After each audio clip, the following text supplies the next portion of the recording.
Dr. Graves here in my keto kitchen. I'm going to show you how to make beer bread, keto style. I've named it beer bread keto coffee cake because you can add a little more sweet if you want it that way, and it's great in the breakfast. Great to have for breakfast warmed up. So let's get started. I'm going to start with the dry ingredients, and for those of you who don't know some of the things you're going to need to be able to bake in the keto kitchen, you can look at my PDF file that I have for those of you who've joined our little venture in the keto kitchen. So message me if you don't have that list. So let's get started. I'm going to do a cup of the dry ingredients. I'm going to start with a cup of almond meal. And you can get this now pretty much all over the grocery stores, it appears. This is from Trader Joe's. Looks like I got just enough in this bag to get that. We're going to do a cup of coconut flour, also pretty widely available. This is from Trader Joe's, but you can get it from Bob's Red Mill or Bob's Mill Grains. I saw it at Rosar's today. So again, make sure these are pure, just coconut flour and the almond meal.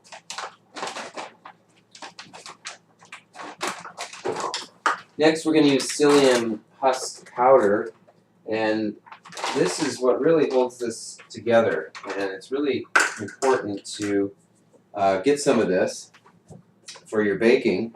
This is from Now Foods, and it's the husk powder, psyllium husk powder, that is. And it's about a half of a cup.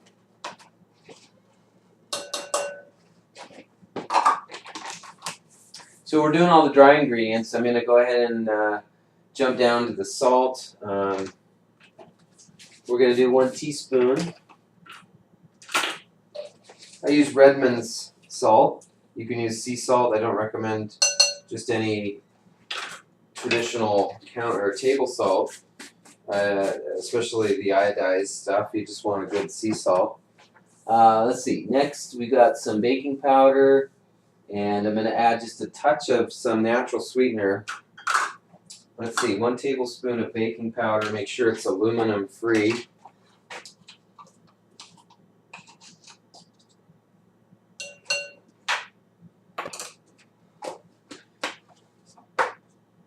And before I do the sweetener, I'm going to do a touch of guar gum. Guar gum is a vegetable gum that also helps hold things together.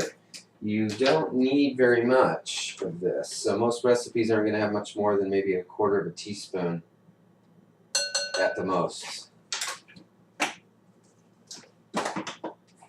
Now for sweeteners, today I'm going to use erythritol. You can also use some stevia if you want it instead, but this is going to be, anywhere from, say, 1 to 2 tablespoons. I'm making this more for just general kind of a breakfast bread. I don't want it real super sweet, so I'm going to go ahead and just use 1 tablespoon of xylitol. Again, this is from Now Foods. Usually, for me at least, I have to order these online in my neck of the woods, at least for the best price. So go ahead and take a whisk, or you could use a spoon. Just kind of blend that all up. You want that, especially the guar gum and the psyllium, to be blended and up with all the rest of the flours. Now I should have had one thing going already, but I'll go ahead and do it now. We're going to do a 1/4 cup of butter. So 1 typical cube here, you're going to want to cut that in half. And then we're going to want to melt that. So that's what I was thinking I should have had going. I got my pot here.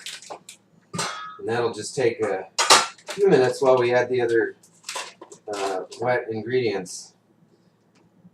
Now, with butter selection, I recommend organic if you can, grass-fed, cows that are well raised, and this is organic. Also very important is unsalted butter.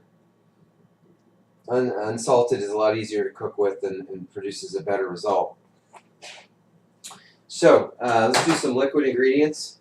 I'm just going to start throwing it right into the flour. I'm going to start with 3 eggs.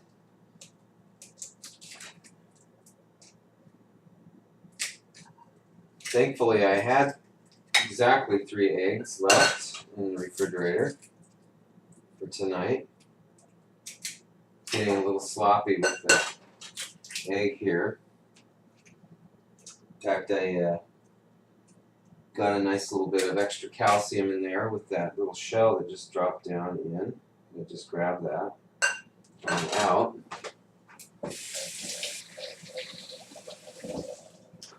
And then we're going to want to add some liquid. Now you could use water, but I think the best thing is some coconut milk.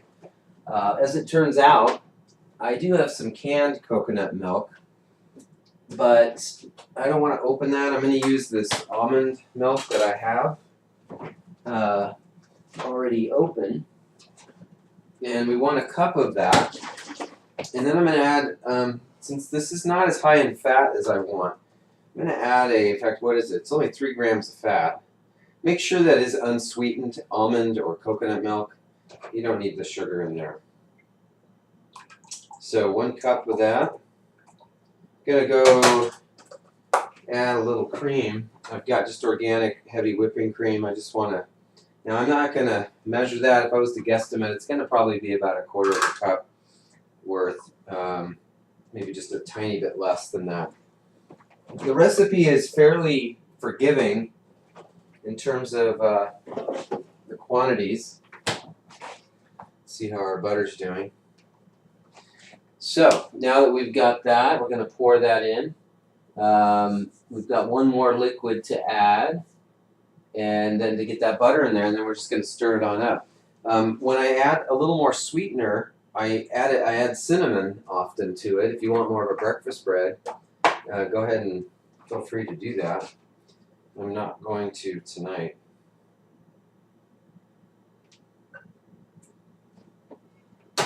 Now there is 1 more liquid too that I've been waiting to show you.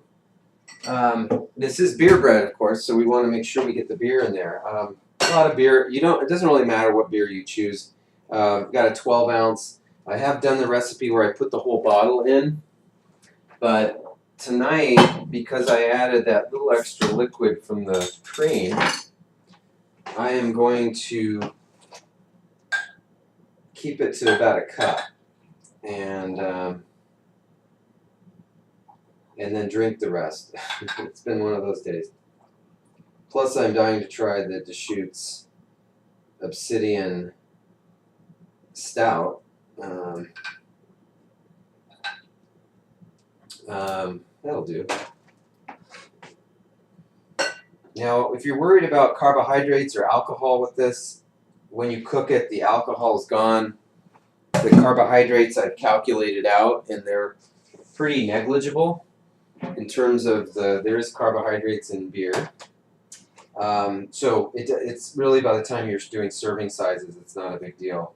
You could use gluten-free beer if you have a gluten intolerance. I'm also going to hit this bake. I'm going to go out with 375, get that going, and start stirring.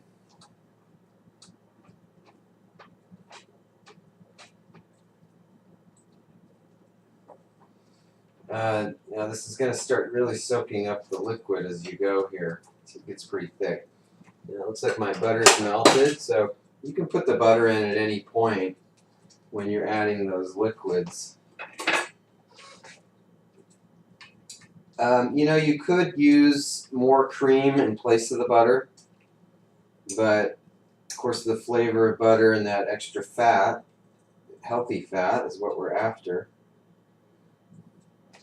I wouldn't recommend any kind of other, say, vegetable oil. Maybe coconut oil if you didn't have butter around, but I think the flavor won't be quite as nice. Now this is where you want to probably start using a wooden spoon instead of this whisk. I should have probably started with the whisk when I added the liquid. I'm sorry, I should have started using the wooden spoon when I added the liquid. So it's just not going to work real well here. If you have a pastry whisk, that might work a little bit better, one that you can knead down.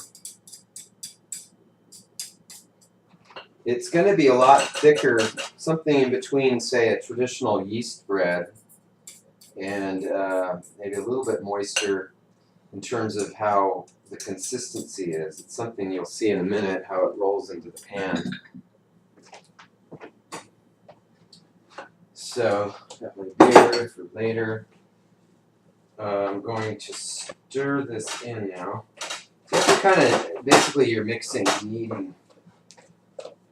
this together. You could probably use a blender, or not a blender, but if you have like a KitchenAid with a paddle, kind of a dough mixer, a dough hook, probably not going to work real well, more of the paddle style. I don't mind doing this by hand. If you're not getting exercise when you're cooking, then you're doing something wrong. So just blending it, and then it's going to start to stick together a little more and just kind of become a blob. And then it's really about done to be put in a pan and baked. It's just that simple. That's good enough. So what I prefer to cook it in is a shallow pan. It could be rectangle. The amount that I've made up here, I would use two of these. So I've just got kind of a mismatch here, 2 round pans. I like the way it comes out in them. It doesn't take too long to cook because it's shallow. Now you want to grab something to grease that with. I just typically will use some butter. And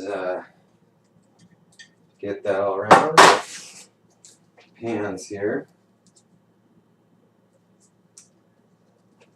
Again, if you were using coconut oil, if you're avoiding dairy, you could use coconut milk. No, you don't have to use that cream that I used, and you just use coconut oil instead of the butter.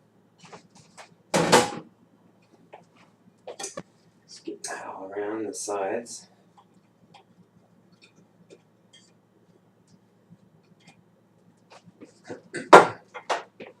There we go. So we're just going to divide this up, eyeball it, kind of right down the middle. I'm going to put maybe just a little bit in this pan because it's a little bit deeper. One of these is a plain old pie dish. That's probably good. Now it doesn't stick. It's not too sticky. I can see I didn't do a super great mixing job, but we'll see how it comes out. It's usually pretty forgiving. Just a little bit of see some of the egg floating around in here. So all I'm doing is just kind of spreading it with the spoon here. You're just trying to even it out. It's pretty to the edges. You know, you could maybe use your hand if you wanted. I don't know, it might stick to your hand, but because of the nut flours and the butter and the consistency, it's pretty workable. So I don't really care if it looks a little bit rough there. That's good. So that one's ready. We're still preheating. I'm going to still throw it right on in. That one's going to maybe take just a few more minutes anyway, just a little bit. Put a little more in there. At least I think I did.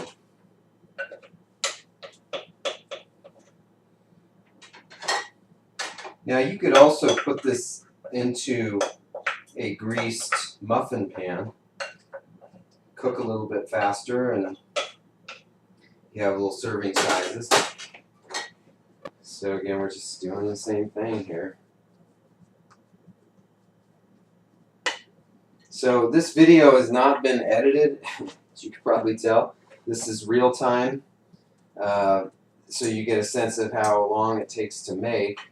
I think the hardest part is this, what I'm doing right now, trying to push it in. You can't, I mean, I could just cook it like this, but I kind of want it to look a little bit prettier on the edges and hopefully not drop the pan in the process. Kind of working it here. It does usually rise a little there. You get the egg and the leavening from the baking powder. And then that beer, the acidity, the carbonation and all that does, I think, help lift it a little bit. So, all right, let's get that in there. So again, the oven was set to 375. I'm going to set the time for about 30 minutes. At 375, 30 minutes, I'll give them a check. I'm looking for the tops of them to start browning a little bit. And they'll be rising a little bit too. So I'll come back here in a little bit. I'm going to enjoy the rest of this beer. And we'll show you what they look like when they're done.